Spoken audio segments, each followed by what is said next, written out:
Xanımlar və cənablar, Tanrı sizi bərxudar və bəxtiyar eyləsin. Mən deyəni hər adam demir, desə də məndən sonra deyir. Ey Azərbaycan xalqı, dəhşətli xəbərlər verəcəyəm, amma ondan qabaq məni izləməyi, Haqsızlığa Susma YouTube kanalında Bakı vaxtı ilə 23:00'da hər zamanki vaxtında izləməyi unutmayın. İkinci, bu yayıma baxar baxmaz Azərbaycan saatında Qənimət bəy Zahidin efirində məni izləməyi unutmayın. Vəziyyət qəti imkan tədbirləri tələb edir. Çox az bir vaxt qaldı Əliyevlərdən qurtulmağa. Deyəsən elə o baş prokuror əl altından bizə mesaj verirdi. Çox güman ki, elə gələn ay, aprel-may ayında Əliyevlərdən qurtulmağa çox yaxınıyıq. Dəyərli dəyərli soydaşlarım, axı Qabil demişdi. Deməli, 21:00'da Azərbaycan saatı, 23:00'da Bakı vaxtı ilə Haqsızlığa Susma kanalı. İzləyin. Bu arada Mehriban Əliyevanın Beylər Əyyubovu vurdurduğunu, dank, Beylər Əyyubovun ağır vəziyyətdə xəstəxanada İsraildə yatdığını bilirdinizmi?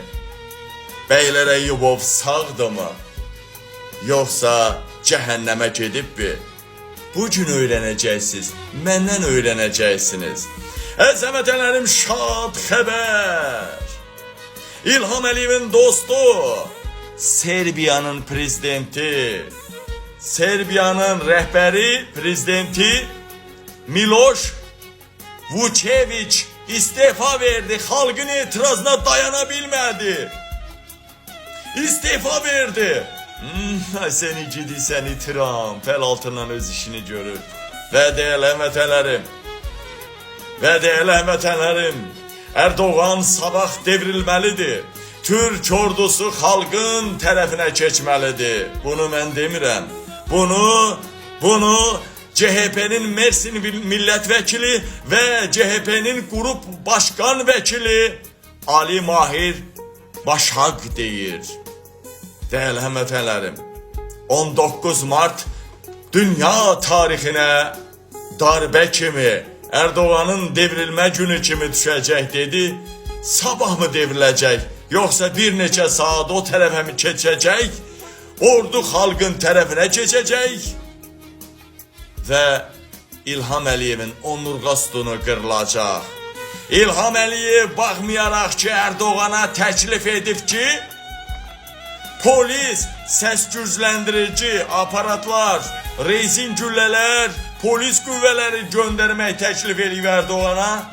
Narahat olmayın. 85 milyonluq Türk xalqı var orada. Sınmamış xalq var orada. Və İlham Əliyevin bu təklifi də bizə sərf edir. Axı bizim müxalifət İmamoğlu'nu çox sevir. Onu ilə işləmək istəyirik biz. Dəyərli vətənlərim, dəyərli soydaşlarım, çox böyük hərəkətlənmələr var bu barədə. Dəhşətli videolar olacaq və Haqsızlığa Susma TikTok kanalı 19-20. Dəyərli vətənlərim, Haqsızlığa Susma YouTube kanalı qətiyyən qaçırmayın. Qətiyyən qaçırmayın. Aləm bir-birinə dəyibdi. Çox dəhşətli xəbərlər olacaq. Dəyərli vətənlərim, Erdoğan son zamanlar özünü vazkeçilməz hesab elədi. Bilirsiniz, Amerika, Avropa qarşı durması fonunda. Ancaq və lakin Avropa Birliği nə dedi bilirsinizmi? Avropa Birliği nə dedi? Türkiyəni Avropaya qəbul etməyə, Avropa Birliyinə qəbul etməyə hazırıq.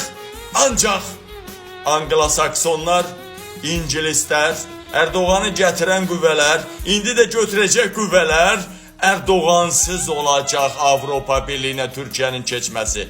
Bax, bu hərəkət o hərəkətdir. Hər şey belə olacaq. Qabil elə bir adam deyil, Qabilin hissləri aldatmaz. Dəyərli vətənlərim, dəyərli soydaşlarım, İngiltərənin 2. Dünya müharibəsində başkanı olmuş dahi dünya şəxsiyyəti Churchill nə demişdi? Əgər bir müharibəyə ancaq kasıb balası gedir, zənginlərin balası getmirsə, o müharibə deyil. O biznesdir, biznes. Əziz vətənlərim, o arada İlham Əliyev sizi hər hansısa bir Zəngəzur, Məngəzur, nə bilim nə cür savaşa sizi cürraşdırıb soxmaq istəyərsə, qətiyyən getməyin, qətiyyən getməyin.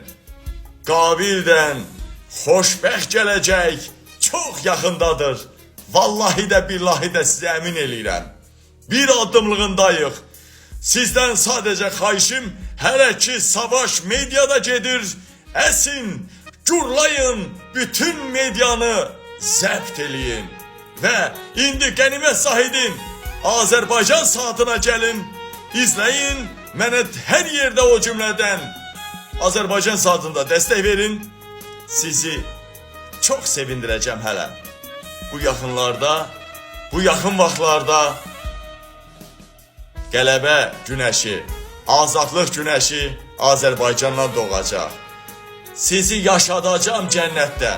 Bu dünyada sizi cənnətdə yaşadacağam. Heç vaxtı Əliyevlərin qabağında usanmayacağım, sınmayacağım. Əlimi necə Qurana basmışam, sonuna qədər ruhum cismimdən ayrılana kimi siz Azərbaycan xalqına xidmət eləyəcəyəm.